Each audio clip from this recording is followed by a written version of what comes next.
Let's go ahead and do a review of Ranktracker. Now, Ranktracker is an all-in-one SEO tool, and it allows you to do things such as keyword tracking, so you're able to keep track of the rankings of your keywords across multiple search engines. You're also able to find and validate topics using their keyword library, and you can also set up SEO Checklist and do complete audits to improve your on-page and off-page SEO using this tool. So let's go ahead and do a deep dive into Ranktracker and see how it stacks up against other SEO tools and if it's worth investing in. And before we get into the full review, I want to let you know that you can go ahead and grab a lifetime deal for Ranktracker from AppSumo. So instead of paying monthly, you'd be able to pay one time and get access to Ranktracker and all of its features. Now, the plan is a little bit pricey compared to other lifetime deals. It is $150 for the lifetime plan. Now, they have increased the pricing for this specific deal, but as you can see, for $150, you're able to get 100 daily tracked keywords. So that means you can track up to 100 keywords each day, 10 domains. So this works for multiple websites, 2 competitors per domain, 100 monthly keyword finder lookups, 100 monthly SERP checks, and you'd also be able to audit 1,000 pages monthly, 5,000 backlink rows, 10 reports, and you'll be able to have 2 users on this plan. And these are the regular monthly plans for Ranktracker. So you can get started with the beginner plan for $14 per month. But if you need some more keywords in which you need to track, then you can get the double data, which is $47, or the quad data, which is $87 per month. If you have multiple sites and you'd be using Ranktracker for a long time, then I would suggest that you go ahead and get the AppSumo lifetime deal. Even though it is a little bit more of an investment upfront, you'll be able to save money in the long run. So I'll go ahead and leave a link for the AppSumo Ranktracker deal in the description below this video. I'll also go ahead and leave a link for the regular monthly plans. So once you get a plan for Ranktracker, this is what your dashboard will look like.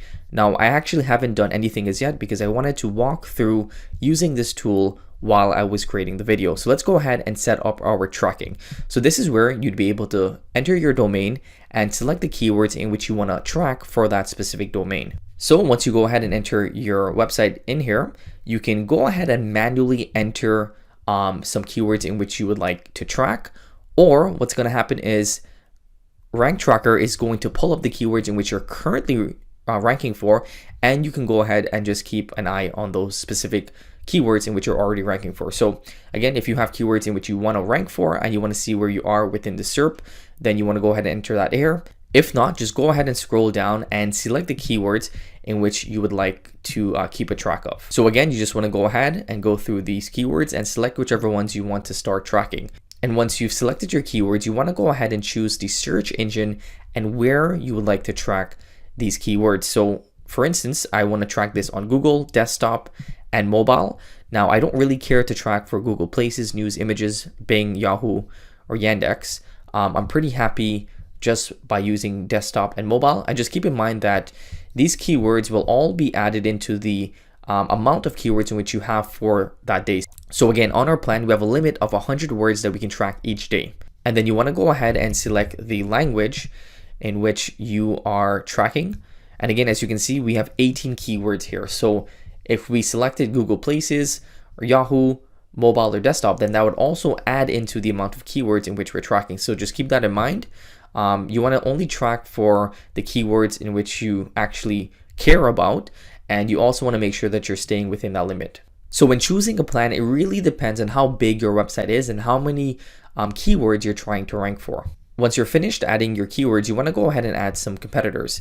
So whatever competitors you think are very close within your niche, you want to go ahead and add that URL into this section. So I've went ahead and found a competitor. Let's go ahead and add that competitor into our rank tracking section here. So as you can see, this is the overview of the keywords in which we're ranking for. So we'd be able to see very clearly where we currently rank for this keyword. And we're also able to see how many rankings we've increased or decreased on.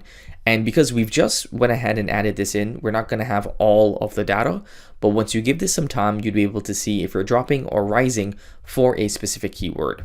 And if you head over to competitors, you'd be able to see how you stack up compared to your competitors for specific keywords. So again, if you have a competitor that's very close within your niche, you can go ahead and track that and compare that to your own website. And if you head over to pages, you can see a breakdown of those specific pages, see exactly where they're positioned on Google, the top keyword for that position, also some traffic and some volume information. So again, this just sort of breaks down the specific keywords. So again, these are some of the keywords in which we entered in the first section, and we can actually see what position that keyword is, the traffic that it's bringing in. And again, you want to make sure that this is on for a long time so that they can actually track what type of traffic is coming through and the volume for that specific.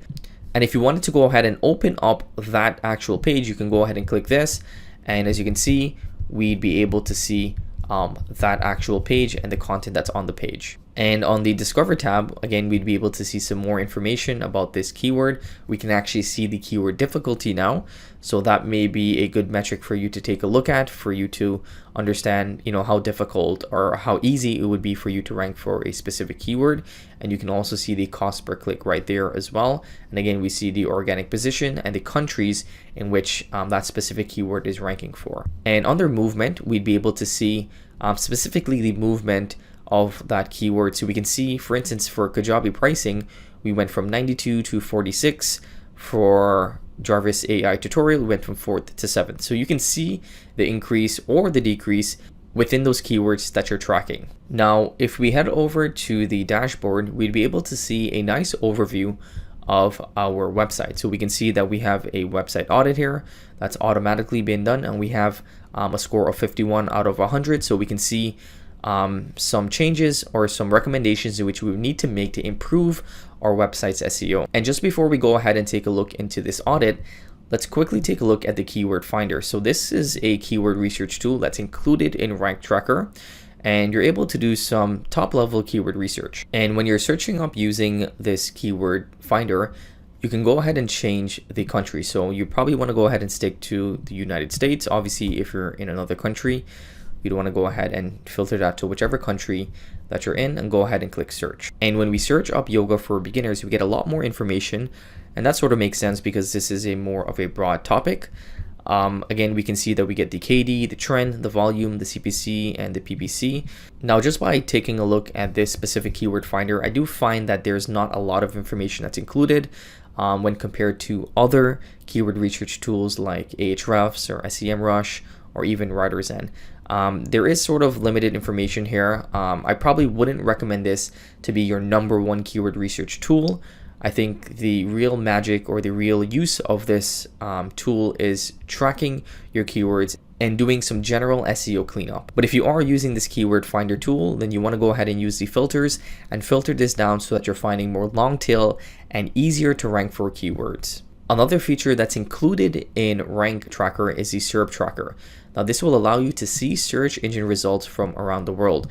So all you need to do is search up a keyword, and you can filter this by country, and it will show you what the front page or the first page of Google looks like for that specific keyword. So instead of manually having to search up this specific keyword on Google and then going through the top ranked blog posts or websites, you can easily go ahead and search it up on the SERP checker, and you'd be able to have a nice snapshot of the first page of Google, so you can see how difficult or how easy it may be for you to sort of infiltrate this first page of Google and rank for this specific keyword.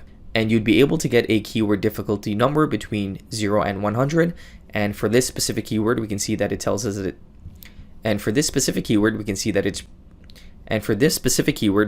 it's kind of easy for us to rank for. And if we take a look at what the SERP results will look like, we can see the results that rank above the fold. We can also see the percentage of views or clicks that people get for this specific keyword. So if you're in the top 3 positions of Google, you are going to get the most clicks. That's sort of common knowledge. We can see that the first listing gets 28.04% views or clicks, and the second listing gets 16%. So that's some nice metrics that you can take a look at to really understand the competition level for a specific keyword. And you can also go ahead and take a look at their domain authority, the page authority. These metrics will be very important when really trying to feel out different websites to see if your website with your current domain authority can actually rank on the first page for this specific keyword. So if you're thinking about writing on a specific topic or a specific keyword, you can go ahead and do some competitive research and see if it's worthwhile and if it's possible for you to outrank some of these top ranked websites for that keyword. Now let's go ahead and take a look at the audit that was done by Ranktracker. So again, as we can see, we have a score of 51 out of 100. We barely passed. So let's go ahead and see what improvements need to be done. Firstly, you'll be able to see an overview. So we have 29 important fixes that need to be done, 6 semi-important fixes, and it shows us the amount of crawl pages and the past checks. So if we scroll down, we'll be able to see the important fixes that need to be made for our health check. So it's telling us that some of our URLs may be harder for people to read. So we want to go ahead and change those URLs so that's easier to read. The only issue that I have here is that it hasn't actually told us which URLs they are. It's just sort of telling us that we have to go out and check our URLs to make sure that there's no bugs or no issues in reading them. Now, if we scroll down again, we can see another important fix, which is a custom 404 page. So again, we have to go ahead and do that. And if we scroll down on page analysis, we'll see that we have 2 pages with placeholder text. And if we go to details, we'll actually be able to see where that text is and how we can go ahead and make that change. So I like that we can actually go ahead and take a look at that and make those changes. And if we scroll down to the meta analysis, we can see that there's 10 pages with titles too long, 6 pages with missing or empty descriptions. And again, you can go ahead and click that and see those actual pages and go ahead and make the change right there and then. So very useful tool. And again, if you scroll down to content analysis, you'll see 4 pages with no H1 tag. That's pretty important. So again, you want to go ahead and check out those pages. If it's not one of your main pages, then no big deal there. But if it is one of your main pages, you want to go ahead and make those changes and just continue going down and seeing what changes need to be made and trying your best to get all of those things done so that there's no reason why you shouldn't be ranking for any of your keywords on Google. You want to make sure that your on-page SEO is on point and also your off-page SEO as well. And the last feature in which we'll be taking a look at is the SEO checklist. Now, this is really useful if you want a list in which you can follow to make sure that you're not missing out on any steps and you're making sure that you're doing everything that's needed to improve your on-page and off-page SEO. So it takes you through the full process of setting up, researching the right keywords, on-page SEO optimization, content strategy, off-page SEO optimization, and social media. So this is really, really good and a really awesome checklist. If you're not very well versed in SEO, you can just go ahead and follow these steps and you'll be confident that your website is optimized and ready to rank on Google. Overall, I think Ranktracker is a very good all-in-one SEO tool. There's a lot of really powerful and really useful features included. I'll go ahead and leave a link for the regular monthly plan and the AppSumo lifetime deal in the description below this video. If you like this video, then give us a big thumbs up and subscribe for more videos in the near future. Until next time, stay well.